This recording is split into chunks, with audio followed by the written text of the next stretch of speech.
बब्बन तांत्रिक के महान किस्से सुनने के लिए आप हाजिर हो गए। लेकिन आज नहीं सुनाऊंगा कहानी। क्यों सुनाऊं?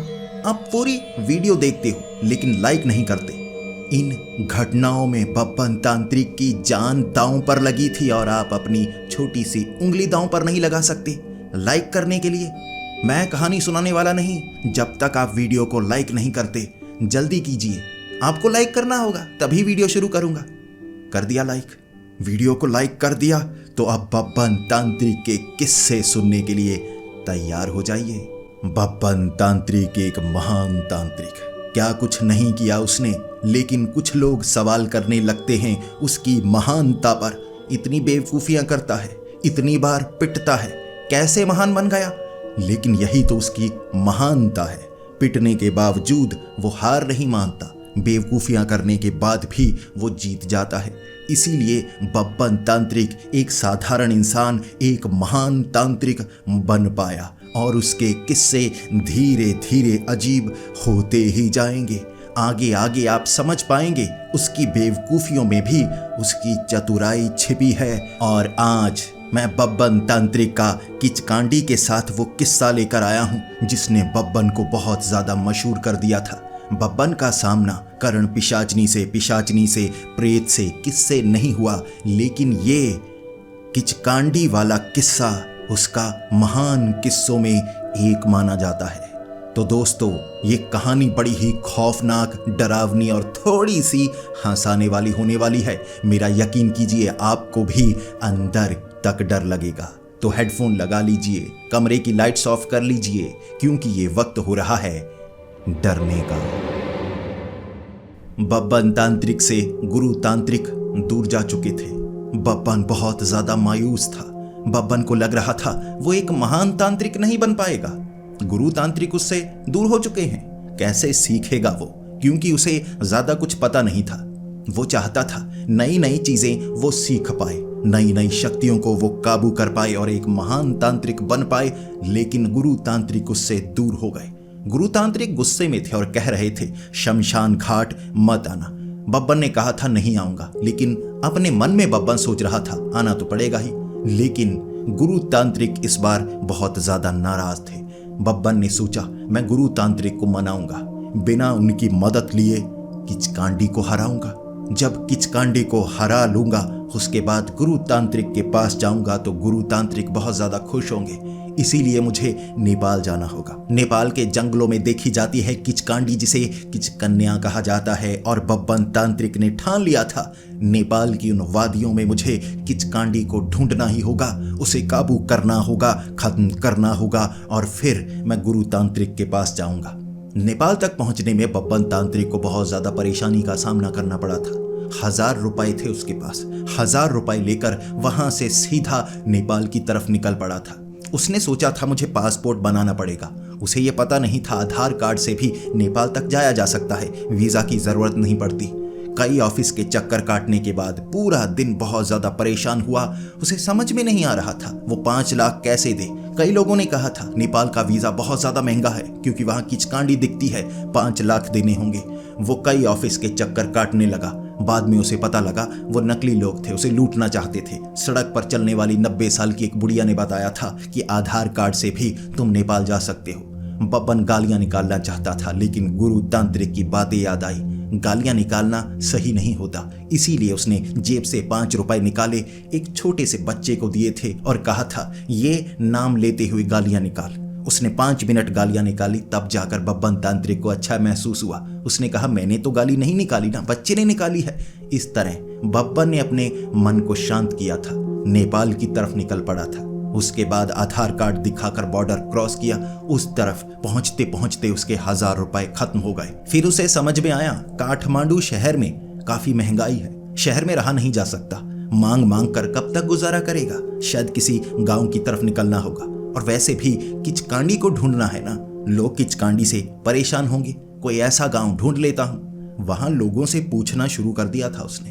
कई लोगों से जानकारी ली तो उसे पता लगा जंगल में एक गांव बसा हुआ है। अब उस गांव के पास से एक सड़क निकलती है। अब उस सड़क पर किचकांडी या कहें किचकन्या नजर आती है। बब्बन उस गांव तक पहुंचना चाहता था। लेकिन वहां ऑटो वाले ने कहा था 500 रुपए लगेंगे। बब्बन ने कहा 500? बस कम दूरी है, 7 किलोमीटर, 500 रुपए उसके? बस के सहारे तो 20-25 रुपए में जा सकते हैं। उस ऑटो वाले ने कहा था उस तरफ बस नहीं जाती, ऑटो से जाना है तो 500 देने होंगे। लेकिन बब्बन 500 देने वाला नहीं था। बब्बन बहुत चालाक था। बब्बन चलकर 7 किलोमीटर दूर गया था। टांगे दर्द करने लगी थी, लेकिन उसने गांव को ढूंढ ही लिया। उस गांव में पहुंचने के बाद बब्बन ने इस तरह छाती चौड़ी करके खड़ा होकर कहा था कि मैं इस गांव को किचकांडी के वो अत्याचार से बचा कर रहूंगा। गांव वालों ने उसकी बात नहीं सुनी थी। उसके बाद बब्बन ने वहां कई लकड़ियां ली, आग जलाई, बहुत ज्यादा धुआं कर दिया। फिर कहने लगा, मैं तंत्र साधना करने वाला हूं और तंत्र साधना से ऐसी ऐसी शक्तियां यहां पर प्रकट करूंगा जिसके बाद किचकांडी को अपने कब्जे में कर लूंगा। गांव वालों को अत्याचार से मुझे बचाना ही होगा।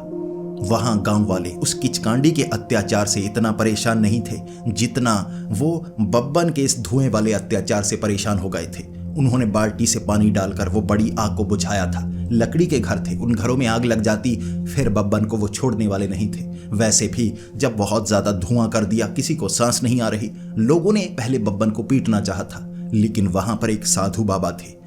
एक संत की तरह वो साधु बाबा बहुत प्यार से बात करते थे। उन्होंने कहा था इसे पीटने से कोई फायदा नहीं होगा, ये इसी तरह का है, मैं इसका मन पढ़ सकता हूँ। बब्बन जब बच गया तो बब्बन को समझ में आया बहुत ज्यादा पिटने वाला था। इतना तो किचकांडी नहीं पीटती जितना गांव वाले पीट देते, लेकिन साधु बाबा ने उसे बचाया है। ये अच्छे साधु बाबा है। बब्बन तांत्रिक सीधा साधु बाबा के पांवों छूकर कहने लगा था, साधु बाबा आप तो काफी अच्छे लगते हैं, नेक दिल लगते हैं। तब उस साधु बाबा ने कहा था, नेक दिल तो तुम भी हो, लेकिन तुम्हारी मूर्खता तुम्हारी नेक दिली को कम कर देती है। बब्बन ने कहा था धन्यवाद। तब साधु बाबा सोचने लगे, धन्यवाद क्यों कह रहे हो? मैंने तुम्हारी प्रशंसा नहीं की है, तुम्हारी बेइज्जती की है। बब्बन ने कहा, बेइज्जती हो या प्रशंसा, बात तो मेरी ही हो रही है ना, इसीलिए मैं धन्यवाद करता हूं। साधु बाबा हंसने लगे थे, कहने लगे थे तुम अलग हो। बब्बन ने कहा था अलग ही नहीं, महान भी हूं। तब साधु बाबा को थोड़ा गुस्सा आया था। तब साधु बाबा कहने लगे थे, अपनी प्रशंसा बाद में करना, पहले बताओ यहां क्यों आए हो। बब्बन ने तब साधु बाबा को बताना शुरू कर दिया, मैं किचकांडी को खत्म करना चाहता हूं। साधु बाबा मुस्कुराने लगे। बब्बन को एक पेड़ के नीचे ले गए और वहां पूछने लगे, मरना चाहते हो? इतनी दूर से यहां पर मरने के लिए आए हो, वहीं किसी चुड़ैल से मर जाते। बब्बन ने कहा, नहीं, मैं इतनी आसानी से मरने वाला नहीं। मैं धरती पर ऐसे अजीब अजीब शक्तियों वाले जीवों को खत्म करने के लिए ही पैदा हुआ हूं। तब साधु बाबा ने कहा था, पैदा हुए हो, मरने को ज्यादा समय नहीं लगेगा। किचकांडी कोई साधारण चुड़ैल नहीं है, तुम उसके सामने जब जाओगे मौत दिखेगी, मौत। बब्बन ने कहा था, नहीं, मुझे एक पिशाच मार नहीं पाया, कर्ण पिशाचनी साधना में कर चुका हूं। मैं कई भूतों को पकड़ चुका हूं, कई प्रेतों को पकड़ चुका हूं। छलावे से मुकाबला किया, माफी मांगी थी उसने, माफी। साधु बाबा वहां बैठे मुस्कुरा रहे। उसके बाद साधु बाबा ने पूरी बातें सुनी, अपनी महानता के किस्से जब बब्बन ने सुनाए थे। उसके बाद साधु बाबा अंत में बोले थे, जब बब्बन चुप कर गया। साधु बाबा ने कहा था, फेंको, अपनी पूरी शक्ति से फेंको।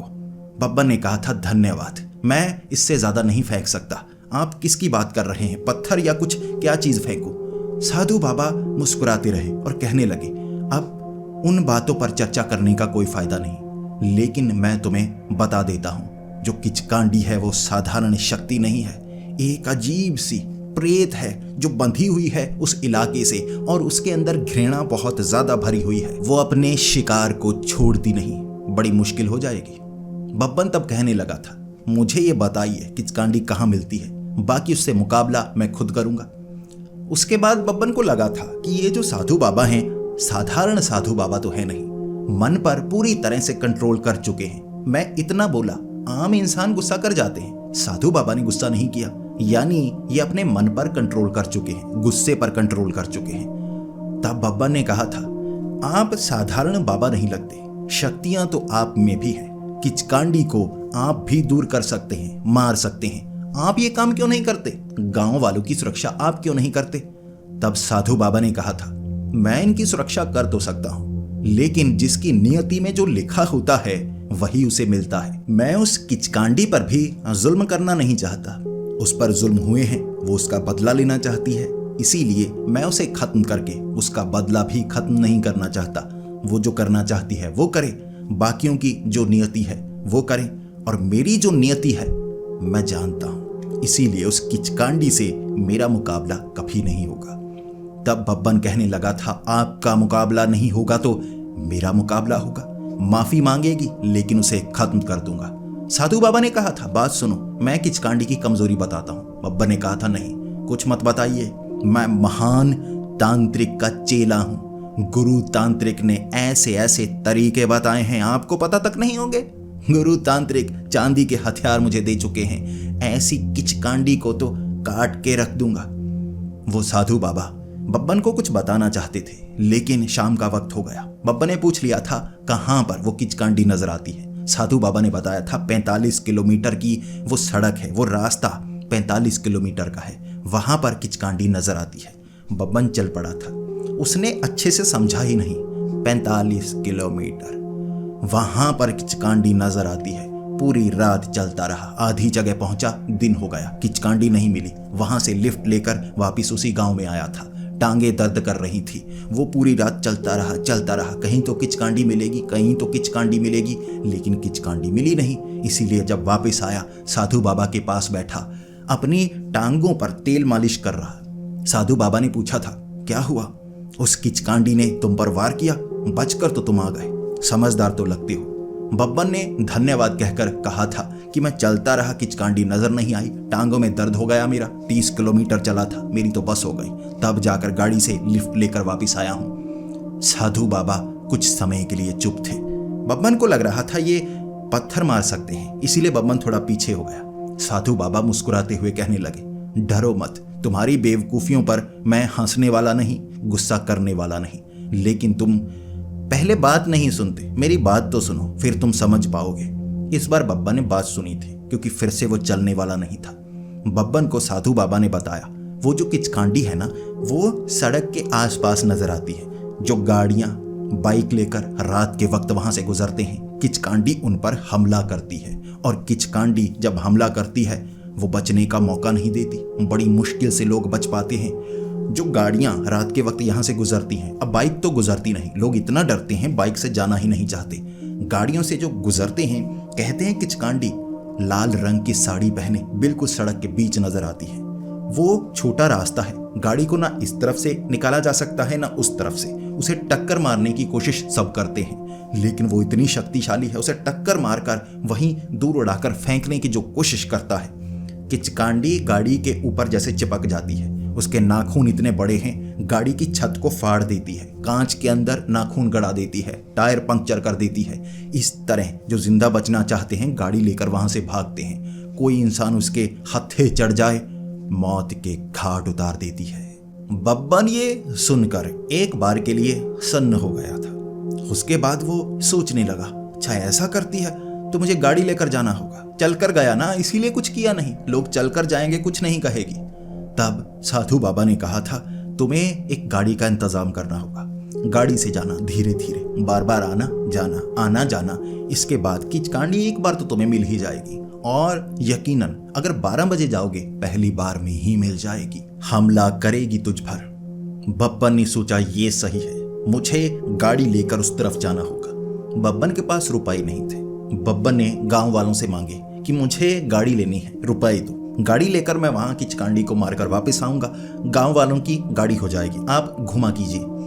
गांव वाले पीटना चाहते थे, लेकिन फिर भी बब्बन को छोड़ दिया, क्योंकि वो साधु बाबा से बातें किया करता था। साधु बाबा की बहुत ज्यादा इज्जत थी। बब्बन पर लोग गुस्सा कर रहे थे, कभी तो आग जला देता है, धुआं कर देता है, अब गाड़ी के लिए पैसे मांग रहा है। भिखारी आते हैं, आटा मांगते हैं, कुछ राशन मांगते हैं, ये तो गाड़ी के लिए रुपए मांग रहा है। किसी ने 1 रुपया तक नहीं दिया था। बब्बन वापस आ गया साधु बाबा के पास, बताने लगा अपनी परेशानी, गाड़ी नहीं मिल रही, कैसे मैं किचकांडी को ढूंढूंगा। तब साधु बाबा कहने लगे, जो मिलता है उससे गुजारा करना होगा, तुम्हारे पास जितने रुपए हैं अकाउंट से तुम्हें विदड्रॉ करवाने होंगे, हाथ में कैश लेना होगा, फिर यहाँ पर जो खरीद सकते हो औकात के अनुसार वो खरीद लो, मांगो मत। इस तरह वहां तक पहुंचकर किचकांडी से मुकाबला करो। साधु बाबा की ये बात बब्बन को चुभ गई थी। औकात अनुसार खरीदो, औकात अनुसार। बब्बन गुस्से में वो एक ऐसे कार डीलर के पास गया था जो सस्ती गाड़ियां बेचता था। उसके बाद बब्बन ने उससे कांटेक्ट किया, सबसे सस्ती वाली गाड़ी दिखाओ। अब उस आदमी ने बब्बन को सबसे पुरानी गाड़ी दिखाई थी। उसके कोई भी कागजात नहीं थे, लेकिन फिर भी बब्बन की औकात उस गाड़ी को खरीदने की भी नहीं थी। बब्बन कह रहा है इससे भी सस्ती, ये तो बहुत ज्यादा महंगी है, ये मैं खरीद नहीं सकता। तब उस कार डीलर ने कहा था भाग जा यहां से। बब्बन भाग गया। फिर बब्बन ढूंढने लगा, अब गाड़ी खरीद नहीं सकता, लेकिन कोई बाइक तो खरीद सकता हूं ना, स्कूटी खरीदूंगा। बब्बन फिर बाइक डीलर के पास पहुंचा। उसको कहने लगा सबसे सस्ती वाली बाइक दिखाओ। उसने सबसे सस्ती वाली बाइक दिखाई, कागजात भी थे। बब्बन ने कहा ठीक है, यही लूंगा मैं। बब्बन ने खरीद ली। उसकी एवरेज भी काफी ज्यादा थी। बब्बन बैठा उस पर। ये कोई स्पोर्ट्स बाइक नहीं थी, कोई साधारण बाइक नहीं थी, कोई स्कूटी नहीं थी, ये थी पैडल वाली लूना। बब्बन पैडल वाली लूना चलाता गया। उसे ये पता था कि इसमें पेट्रोल खत्म भी हो जाए ना, पैडल मारते रहो, ये स्कूटी चलाई जा सकती है। उसे लगा ये अच्छा है, मैं पेट्रोल कम डलवाऊंगा क्योंकि काफी राउंड लगाने पड़ सकते हैं और किचकांडी पीछे पड़ गई तो भागना भी पड़ सकता है। उसे पता लगा था पैडल जितनी जोर से मारो स्पीड उतनी तेज हो जाती है। उसने सोचा था 150 की स्पीड से जाऊंगा, पैडल बहुत तेज मारूंगा। उसके बाद स्कूटी चलाता हुआ गांव तक पहुंचा। जैसे ही साधु बाबा के पास पहुंचा, साधु बाबा एक बार बब्बन की तरफ देख रहे, एक बार लूना की तरफ देख रहे, फिर बब्बन, फिर लूना। फिर साधु बाबा कहने लगे इस पर जाओगे किचकांडी से मरने के लिए। बब्बन ने कहा नहीं, मरने के लिए नहीं, मारने के लिए। किचकांडी उस पर हमला करती है ना जिसके पास वाहन होता है, मोटरसाइकिल, गाड़ी। मैं इस पर जाऊंगा। साधु बाबा ने कहा था इसे किस श्रेणी में रखोगे, गाड़ियों की श्रेणी में, बाइक की श्रेणी में या स्कूटी की श्रेणी में? और अगर वो तुम्हारे पीछे पड़ गई उसके बाद भागोगे इस पर कैसे? इसकी रफ्तार जितनी है ना वो उससे दुगनी तेजी से भाग सकती है और तुम भी उससे दुगनी तेजी से खुद भाग पाओगे। बब्बन ने कहा था नहीं, इसमें पैडल लगे हैं, मैं ज्यादा तेज भागूंगा। साधु बाबा समझाते रहे। बब्बन नहीं समझने वाला था। बब्बन बड़े बड़ों से नहीं समझता था, साधु बाबा से कैसे समझ पाता। बब्बन लूना लेकर रात के वक्त पैडल मारता रहा, चलाता रहा।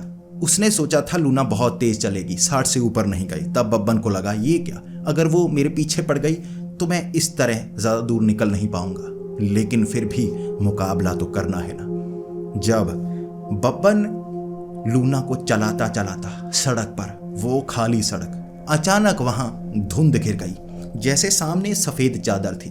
बब्बन को लगा दीवार है, ये सड़क के बीच में दीवार किसने बना दी। वैसे बब्बन सोच रहा था अब दीवार बना दी है तो क्या करूं, पीछे मुड़ जाऊं।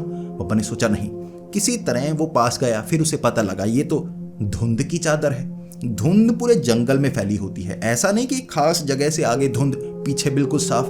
बब्बन को लगा यहां गड़बड़ है, यहां पर गड़बड़ है। बब्बन ने तब अपनी वो स्कूटी अंदर घुसा डाली, पैडल मारने शुरू कर दिए तेजी से। 60 से ऊपर वो जा नहीं रही थी। बब्बन धुंध में चारों तरफ से आवाजें सी आने लगी थी। बब्बन को लगने लगा था यहाँ कुछ ना कुछ तो है। ऐसा लग रहा था जैसे चूड़ियां, झुमके या पायल, जैसे औरतों ने आभूषण पहने होते हैं ना, ऐसे आभूषणों की आवाज आसपास से आ रही। बब्बन को लग रहा मैं अब धीमा करता हूं स्कूटी को, ऐसा ना हो वो भाग भाग कर हाँफ कर मर जाए, तो मैं मौका दूंगा कि मेरे सामने आए। फिर पढ़ूंगा मंत्र। सारे हथियार मेरे पास है, चांदी के हथियार, चंदन, लहसुन, वो मंत्र, सब चीजें साथ लेकर आया था। मिर्ची वाले मसाले भी। अगर कोई झूठ बोल रहा हो, ऐसा ना हो कोई औरत हो, कोई डाकू औरत, लुटेरी, वो मुझे तलवारों से मारे, मैं मंत्र पढ़ता रहूंगा, वो तलवारों से मार देगी। इसीलिए मिर्ची वाले वो मसाले भी लेकर आता था। आंखों में मारकर भागूंगा मैं। बब्बन अपनी स्कूटी पर जा रहा, तभी उसे साथ में भागती हुई लाल कपड़ों में औरत नजर आई।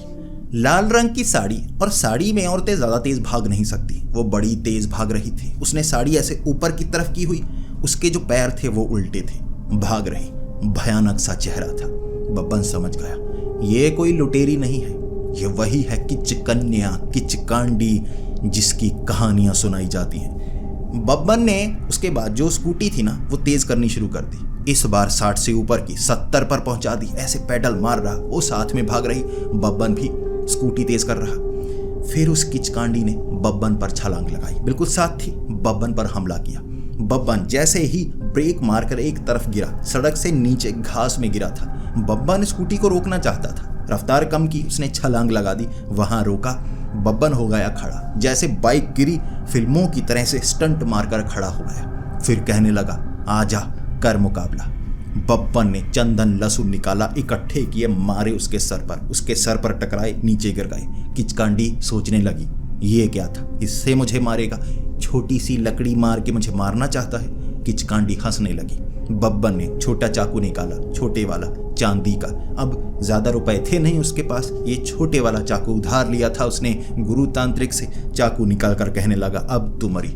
सामने से किचकांडी भी सोच रही, छोटे चाकू से कैसे मारेगा। बब्बन ने हमला करने की कोशिश की। किचकांडी, उसका एक हाथ बिल्कुल सही था, ठीक है, भयानक था लेकिन बिल्कुल सही। दूसरा हाथ सिर्फ हड्डियां थी, मांस नहीं था। उसने उस हाथ से, बब्बन जब करीब आया, चाकू पेट में घुसाने लगा।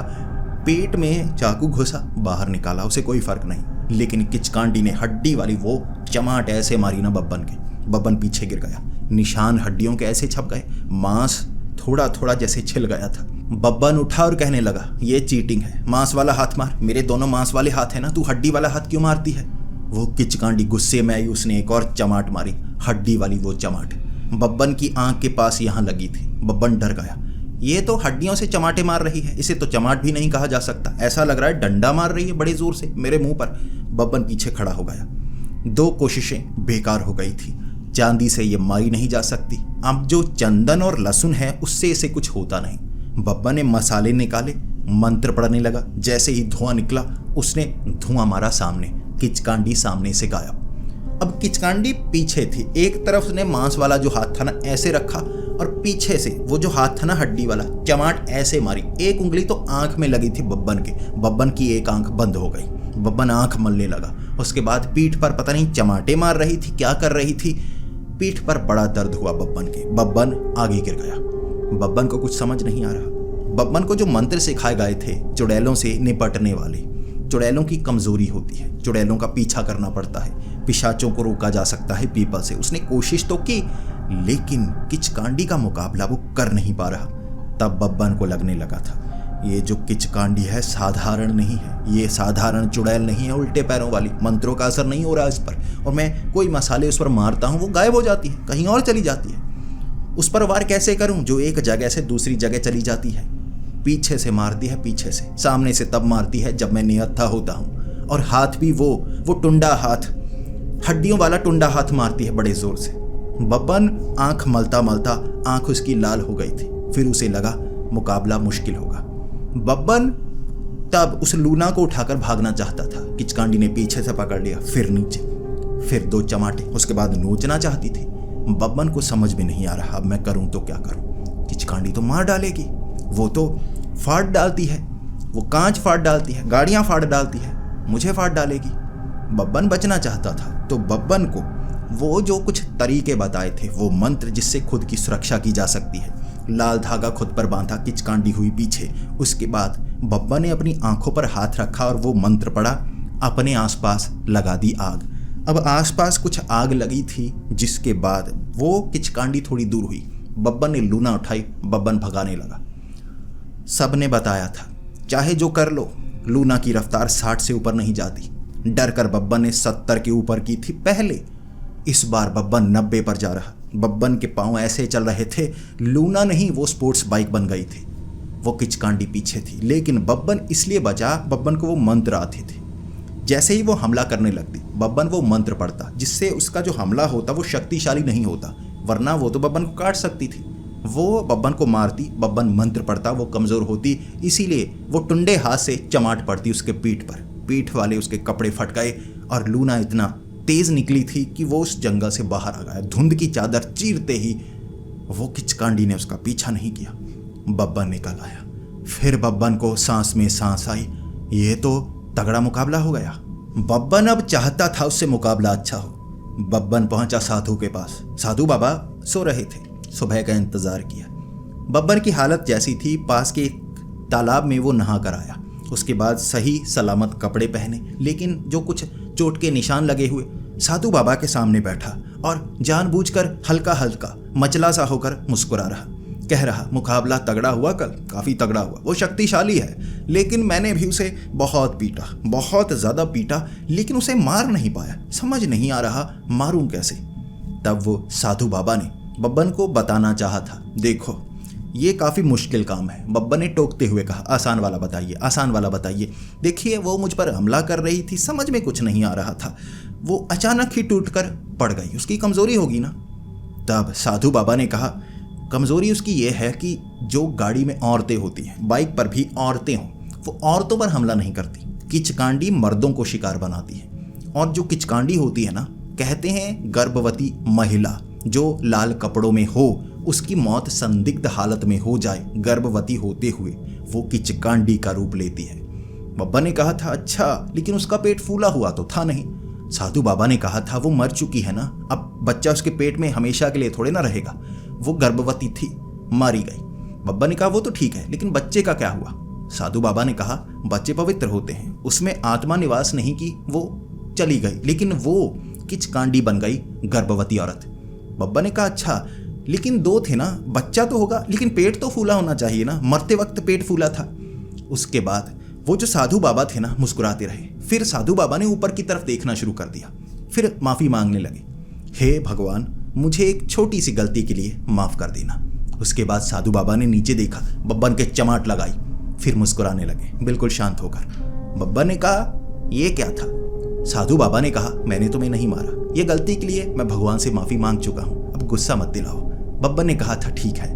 उसके बाद बब्बन कहने लगा, चलिए पेट वाली बात छोड़ते हैं, तो वो मर्दों को शिकार बनाती है, मैं मर्द हूँ तो उससे सीधे सीधे मैं बच नहीं सकता, लेकिन उसे खत्म करने के लिए मुझे क्या करना होगा। ये जो किचकांडी होती है ना, ऐसी औरत गर्भवती लाल कपड़ों में, उसकी मौत हो जाए, अगर उसे जलाया ना जाए, दफनाया जाए, लेकिन दफनाया भी जाए शरीर का एक अंग जो उसका बाहर रह जाए, यानी कि कोई हाथ, कोई टांग, तो किचकांडी की शक्ति उसमें होती है। वो हाथ, बब्बन का टुंडा हाथ, उसका हड्डी वाला टुंडा हाथ, वही सबसे ताकतवर है। मैंने कहा था उसे मांस वाले हाथ से चमाट मार, उसने हड्डी वाले टुंडे हाथ से चमाट मारी। साधु बाबा ने कहा था, चालाकी मत दिखा। बब्बन ने कहा था, ठीक है। बब्बन वहीं चुप करके बैठ गया। तब साधु बाबा ने पूरी बात बताई। वो किचकांडी इस तरह बनती है, उसकी शक्ति उस हाथ में है, अब भी उसका शरीर वहीं होगा। उसका वो हाथ जो हड्डी वाला है, वो शरीर से अलग मिट्टी से बाहर निकला होगा। इस तरह उसकी शक्ति उस इलाके में है। मैं जानता हूँ वो कहाँ हो सकता है, कैसे उसका पीछा करना है, लेकिन मैं ये काम नहीं करूँगा, तुम्हें मैं बता चुका हूँ, लेकिन तुम्हें तरीका बता सकता हूँ। उस हाथ को उसके शरीर से अलग करना होगा। जहाँ पर भी वो हड्डी वाला हाथ दिखे, शरीर से अलग करना। आंधी कमज़ोर वो हो जाएगी, हाथ के जलते उसकी शक्ति खत्म और किचकांडी खत्म। ये काम तुम कर पाओगे। बब्बा ने कहा, मैं करूँगा, पता लग गया मुझे। साधु बाबा कह रहे, और बात सुनो, मैं तुम्हें कुछ मंत्र बताता हूँ। बब्बन ने कहा, नहीं, काम ही आसान हो गया। बब्बन एक आइडिया सोचकर बैठा था। बब्बन ने साधु बाबा से ज़्यादा बात नहीं की, बल्कि मुस्कुराते हुए कहा, साधु बाबा जी, आपसे एक चीज़ तो मैंने सीखी है, गुस्से को कैसे कंट्रोल करना है। मैं गुस्से को कंट्रोल कर रहा हूँ। साधु बाबा ने कहा था, मर कर मत आना। बब्बन ने कहा था, नहीं, मर कर आऊँगा। साधु बाबा ने कहा था, तुम पर भरोसा नहीं है। बब्बन ने कहा था, धन्यवाद। इसके बाद बब्बन पूरा दिन उस गांव में रहा था। बब्बन ने तरकीब अपनाई। बब्बन ने कुछ घरों में कपड़े मांगे थे, ढेर सारे कपड़े और भी चीज़ें, ऐसी चीज़ें मांगी थी जो कोई मना नहीं कर रहा था। उन्होंने भिखारी समझकर बब्बन को दे दिए, और बब्बन ने कहा था, किचकांडी से छुटकारा दिलवाऊंगा। इसीलिए लोगों ने सोचा, महंगी कोई चीज़ तो मांग नहीं रहा, दे देते हैं, ठीक है, वैसे भी कोशिश कर रहा है। तो गाँव वालों ने बब्बन को कुछ सामान दिया। रात के वक्त बब्बन साधु बाबा से मिले बगैर लूना में बैठकर, क्योंकि अब लूना ही थी उसके पास, तो लूना के पैडल मारते हुए उसी तरफ धुंध की चादर को चीरने के लिए जा रहा था। बब्बन लूना चलाते चलाते, बब्बन ने पता है क्या गेटअप किया हुआ था। बब्बन ने लाल रंग की साड़ी पहनी थी, गंजा था, चेहरे पर सफ़ेद पाउडर लगाकर, लिपस्टिक लगाकर मेकअप किया हुआ, कुछ पुराने झुमके पहने, साड़ी में उसका पेट थोड़ा मोटा था, बाहर की तरफ लटका हुआ, बड़ा अजीब सी औरत बना हुआ। बब्बन ने सोचा था मर्दों पर वार करती है, मैं औरत बन के जाऊंगा लूना चलाता हुआ। इस तरह बब्बन को आगे धुंध की चादर दिख गई, वो खास इलाका जहां किचकांडी नजर आती है। बब्बन धुंध की चादर के बिल्कुल बीच में, चारों तरफ देखना मुश्किल। बब्बन पैडल मारता तो लूना के हेडलैम्प से लाइट होती, तब उसे नजर आता, लेकिन धुंध के कारण दूर तक कुछ नजर नहीं आता। बब्बन सुनना चाहता था झुमकों की आवाज, पायल की आवाज, थोड़ी थोड़ी पायल की आवाज आती। बब्बन को लगता दाईं तरफ है या बाईं तरफ है, बार बार पायल की आवाज, कभी दाईं तरफ कभी बाईं तरफ। बब्बन की सांस चढ़ती जा रही। बब्बन कह रहा कहाँ है, सामने आ, कहाँ है, सामने आ। बाद में बब्बन को समझ में आया पायल उसने पहन रखी थी, ये आवाज पैडल मारने के कारण उसके पांव से आ रही। बब्बन हंसने लगा खुद पर, कोई बात नहीं, किचकांडी भी आएगी। बब्बन एक जगह, लूना एक साइड में लगाकर खड़ा हो गया, कहने लगा आजा, कहाँ है तू, आजा, आज तुझे नहीं छोड़ूंगा, मुझ पर वार तू कर नहीं पाएगी, औरत पर वार करेगी। बब्बन ने सोचा वार नहीं करेगी तो मैं पीछा करूंगा, जहां उसकी लाश होगी हड्डी निकालूंगा, जलाऊंगा, काम खत्म, आसान हो गया काम। अब जो बब्बन वहां खड़ा इंतजार कर रहा, सामने से लाल साड़ी में किचकांडी आ गई, चलती चलती सामने खड़ी हो गई। उसके बाद बब्बन लड़कियों की आवाज में कहने लगा, तुम किचकांडी हो ना, मुझे मार नहीं सकती, मैं औरत हूं, इसीलिए मैं यहां तुमसे बात करना चाहती हूं, तुम्हारे साथ आना चाहती हूं। वो किचकांडी सामने बब्बन को ऊपर से लेकर नीचे तक देखा था, फिर टुंडे हाथ से चमाट मारी थी एक तरफ बब्बन, उसके बाद मारने के लिए आई। बब्बन लड़की की आवाज में कहने लगा, लड़की पर हाथ उठाती है, तू औरत कहलाने के लायक नहीं है। किचकांडी ने कहा था, पागल समझा है मुझे, तू गंजे कल भी आया था और गंजी औरत नहीं होती, कैसी गंजी बना घूम रहा है। बब्बन ने कहा, इसने तो पहचान लिया। बब्बन फिर खड़ा होकर कहने लगा, तू अगर चालाक है तो मैं तुझसे भी ज्यादा चालाक हूं। किचकांडी ने कहा था, वो तो मुझे नजर आ रहा है। किचकांडी पीटने लगी बब्बन को। बब्बन कोशिश कर रहा। बब्बन ने सोचा था लड़की समझेगी, फिर मुझे साथ लेकर जाएगी, लड़कियों की तरह चुगलियां करूंगा, वहां तक ले जाएगी अपना घर दिखाने के लिए, हड्डी निकालूंगा, जलाऊंगा। उसे क्या पता था, किचकांडी समझ गई ये तो बब्बन है। बब्बन को मार रही टुंडे हाथ से। बब्बन कह रहा, नहीं, मांस वाले हाथ से मार। उसने कहा, नहीं, इसी से मारूंगी। बब्बन हड्डी वाले हाथ की वो चोट खाता खाता वहां काफी तड़पा था। फिर बब्बन खड़ा हो गया, मुकाबला करने लगा। बब्बन इस बार बराबरी का मुकाबला कर रहा। बब्बन सिर्फ इसलिए बच रहा, उसे कुछ मंत्र आते थे ऐसी शक्तियों को कमजोर करने के लिए। बब्बन वो लहसुन से उसे मार तो नहीं सकता था, कमजोर कर सकता था। मंत्र वाले आटे से वो इलाका बना देता, सफेद आटा बिछाकर, सिंदूर बिछाकर उसमें खड़ा हो जाता। अगर किचकांडी उस पर वार करने के लिए आते, बहुत कमजोर, उसे धक्का देकर दूर गिरा नहीं पाती। बब्बन वहां उसे पकड़ लेता। अब बब्बन तो गंजा था, लेकिन बब्बन किचकांडी के बाल पकड़ता, उसके भी चमाटे। बब्बन औरतों पर हाथ नहीं उठाता था, लेकिन वो औरत मरी हुई थी, गर्भवती होगी पहले। बब्बन ने सोचा मारना ही पड़ेगा, ये मार रही है टुंडे हाथ से। बब्बन ने भी उसके चमाटे मारी थी। किचकांडी बड़ी गुस्से में आई। किचकांडी बब्बन को मार नहीं पा रही। बब्बन ने इस बार जो ट्रिक अपनाई थी ना, गोले में वो रहता, मरता नहीं, वो भी किचकांडी को मार नहीं सकता था इससे। किचकांडी गुस्से में आकर वहां से चली गई थी और कह रही थी, दोबारा यहां मत आना, छोड़ रही हूं। बब्बन ने कहा था, छोड़ रही हूं, मैं बचा हुआ हूं, मारना है तो आजा। किचकांडी भी गुस्से में गई थी। फिर बब्बन को भी समझ में आया, किचकांडी तो चली गई, अब उसे खत्म कैसे करूंगा? जो काम करने के लिए आया हूं वो तो कर नहीं पाया, खुद को बचा लिया मैंने।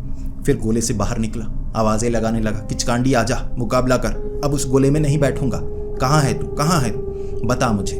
कोई आवाज नहीं आई। किचकांडी उससे दूर हो गई, जैसे किचकांडी छिप रही थी। कैसा ढीठ तांत्रिक है, पीछे पड़ गया है, मानने का नाम नहीं लेता। इतने टुंडे हाथ से चमाटे खा चुका है, ये ढीठ दूर जाने का नाम नहीं लेता, ना तो कुछ करता है। किचकांडी सामने नहीं आई। पूरी रात बब्बन ढूंढता रहा, थक गया, लूना लेकर वापस गांव। साधु बाबा के सामने बैठा, साड़ी समेत। साधु बाबा को कह रहा, कैसे उसने मुझ पर वार किया, वो तो औरतों पर वार नहीं करती। साधु बाबा ऊपर देखकर माफी मांगना चाहते थे। बब्बन ने कहा, रुकिए, मारने की जरूरत नहीं है, माफी मत मांगिए। साधु बाबा ने कहा, देखो तुम गुस्सा क्यों दिलाते हो, मैं गुस्सा नहीं करता, फिर भी तुम गुस्सा दिलाते हो। बब्बन ने कहा, दोबारा नहीं दिलाऊंगा, वो तो एक बार गलती हो गई। तब साधु बाबा ने कहा, ये क्या बनकर गए हो?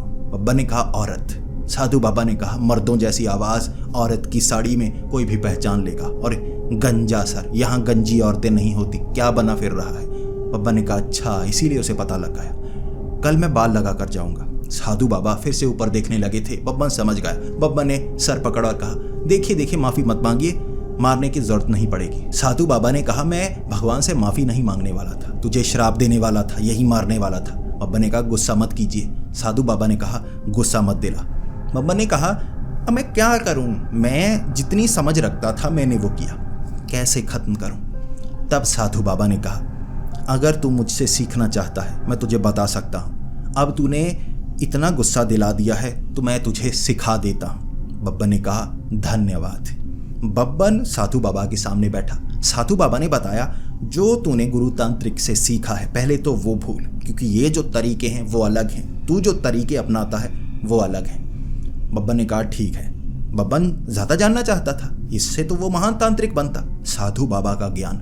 तो साधु बाबा ने कहा, एक नारियल लेना है, उसको एक तरफ से तोड़ना है, आधा टूट गया, उसके बीच एक नींबू रखना है, उसे बंद करना है लाल कपड़े में लपेट कर। तुझे मैं मंत्र बताता हूँ, उस नारियल को हाथ में रखना, चाहे जो हो जाए, नारियल तेरे हाथ से छूटा समझ तू मरा। बब्बन का नहीं छूटेगा। उस साधु बाबा ने कहा था, तुझसे छूट जाएगा, मुझे पता है। बब्बन ने कहा था, भरोसा कीजिए। साधु बाबा ने कहा था, नहीं करता। बब्बन ने कहा था, धन्यवाद। फिर बब्बन मान नहीं रहा। साधु बाबा ने कहा था, नारियल को हाथ में लेकर पास जाएगा ना, वहां नजर आए उसके पीछे पड़ जाना, पीछे जाते जाना, ना वो तुझे सूंघ सकती है ना तुझे देख सकती है, जहां से वो आती है वापस वहां जाना पड़ता है। वहां मिलेगी उसकी लाश, वहां मिलेगा उसका हाथ, वो हाथ को जलाना, फिर तू काम कर सकता है।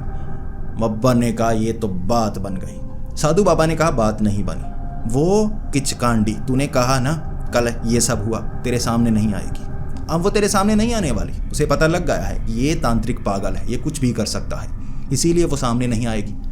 बब्बन ने कहा, सामने तो आना पड़ेगा, तरकीब तो मेरे पास भी है। साधु बाबा ने कहा था, बताओ। बब्बन ने कहा, बताऊंगा नहीं, करके दिखाऊंगा। साधु बाबा ने कहा था, तू तो मरेगा। बब्बन ने कहा था, नहीं मरूंगा। बब्बन को पता था वो क्या करने वाला है। बब्बन बदल चुका था।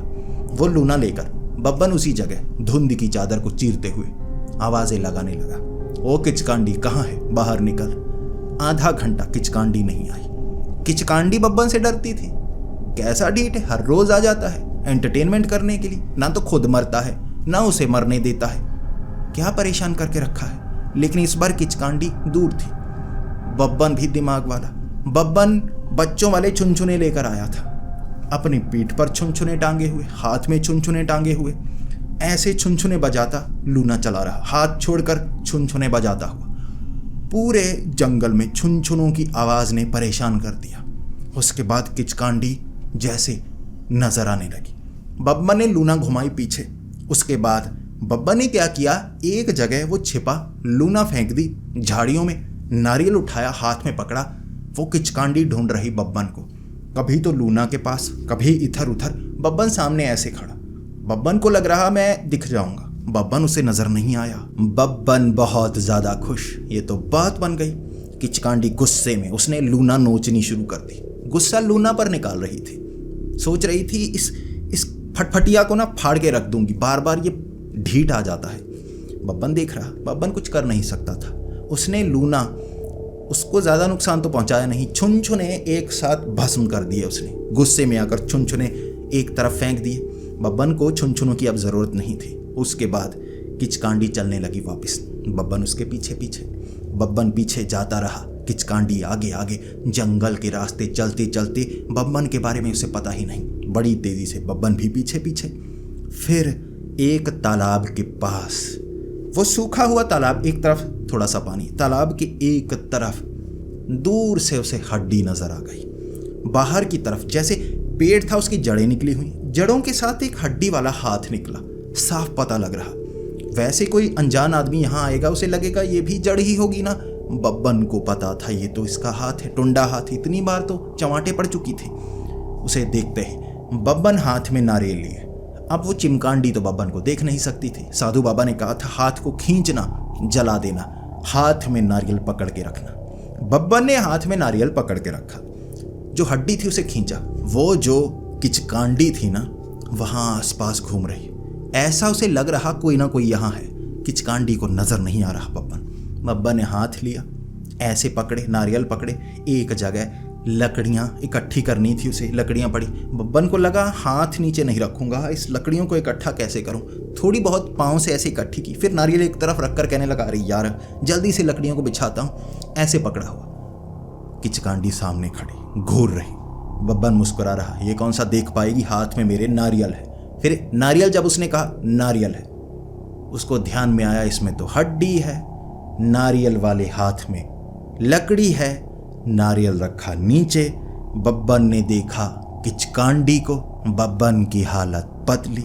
किचकांडी ने छलांग लगाई थी। बब्बन के बाल पकड़ना चाहती थी किचकांडी, क्योंकि बब्बन ने ऐसा ही किया। बब्बन ने झोले से सबसे पहले दिमाग लगाया, आटा बिछाया, मंत्र पड़े।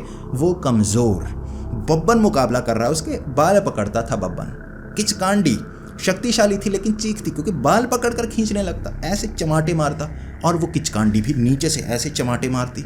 दोनों का युद्ध चल रहा, साथ में हड्डी और लकड़ियां बब्बन को नजर आ रही हैं। बब्बन उस घेरे में ही था, किचकांडी अपनी हड्डी को वहां से निकाल नहीं सकती थी। बब्बन ने उसे पकड़ा, मंत्र पड़े, आग जलाई मंत्रों से। वो मसाले उनका मिश्रण होता तो आग लगती, हाथ में आग लग गई थी बब्बन के। किचकांडी पीछे हुई कि उसे जला देगा। बब्बन ने हड्डी को जलाया। जैसे ही हाथ की हड्डी जलने लगी, सामने से किचकांडी ने कहा था, तू एक महान तांत्रिक बनेगा, लेकिन महान बनने के तेरे कारण अलग होंगे। बब्बन ने कहा था, धन्यवाद। किचकांडी को सामने जलते हुए देखा था। किचकांडी रो रही थी। बब्बन भी थोड़ा मायूस था कि इसकी मौत संदिग्ध हालत में हुई है। किचकांडी कोई ऐसे नहीं बनता, कोई बुरी औरत बन गई हो। बब्बन को पता था ये गर्भवती थी और किसी ने इसे मारा होगा। बब्बन ने उसकी आंखों में आंसू देखे तो बब्बन ने कहा था, फिक्र मत करो, ये सब मोह माया है। इस शरीर को छोड़ दोगी, तुम्हारा बदले का भाव भी पीछे छूट जाएगा। नई जिंदगी में, नए जन्म में प्रवेश करना और खुशी खुशी रहना। वो खत्म हुई, हाथ जल गया, बब्बन जल पड़ा था। वो जो हड्डी थी ना, वो जली, पूरी तरह से भस्म नहीं हुई, हड्डी का हिस्सा बचा था। जैसे हड्डी बाहर से जल गई, हड्डी इतनी जल्दी नहीं जलती, लेकिन किचकांडी खत्म थी। उस हाथ को उठाकर, जो यहाँ तक हड्डी थी हाथ की, जैसे चिपकी हुई, वैसे हड्डियाँ अलग हो जाती हैं, वो चिपकी हुई। बब्बन ने वो सूखी लकड़ी की तरह एक हड्डी को हाथ में पकड़े सीधे उस गांव का रास्ता नापा था। लूना पकड़ी, लूना का तेल निकला हुआ, क्योंकि पंजे मारे थे उसने, लूना चला नहीं सकता था। थोड़ी सी घसीट कर देखी, फिर उसने सोचा इसे घसीटना शुरू किया तो पूरा दिन लग जाएगा। रात के वक्त लूना को छोड़कर पहुंचा था गांव में। जैसे ही बब्बन उस गांव में पहुंचा, बब्बन ने अफरा तफरी मची हुई देखी। बब्बन साधु बाबा को ढूंढ रहा था, साधु बाबा मौजूद नहीं। गांव में कई घरों में आग लगी हुई थी, भीड़ लगी हुई आग बुझाने में। बब्बन ने पूछा था, क्या हुआ, गांव में आग कैसे लग गई? तब गांव के एक आदमी ने बताया था, बीरा तांत्रिक। बीरा तांत्रिक गांव का रहने वाला वो बुरा इंसान जो तंत्र विद्याएं सीखने के लिए गया था, लेकिन रात को यहाँ आकर उसने अपनी शक्तियों से गांव को जलाया है और कहा है 7 दिनों में गांव को खत्म करूंगा, गांव के हर इंसान को खत्म करूंगा। कोई रोक सकता है तो रोक के दिखाए। बब्बन ने कहा था, साधु बाबा कहाँ है?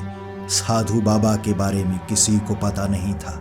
बब्बन साधु बाबा को गुरु मान चुका था और साधु बाबा के साथ कुछ हो तो नहीं गया। बब्बन ने कहा था, मैं करूंगा मुकाबला उस बीरा तांत्रिक का। इसीलिए सबको बब्बन पर भरोसा हुआ। बब्बन अगले 7 दिनों में क्या बचा पाएगा उस गांव को?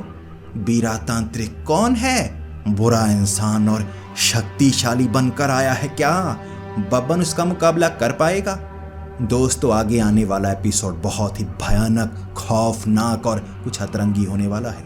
मेरा यकीन कीजिए, आगे वाले एपिसोड में अंदर तक डर तो जरूर लगेगा।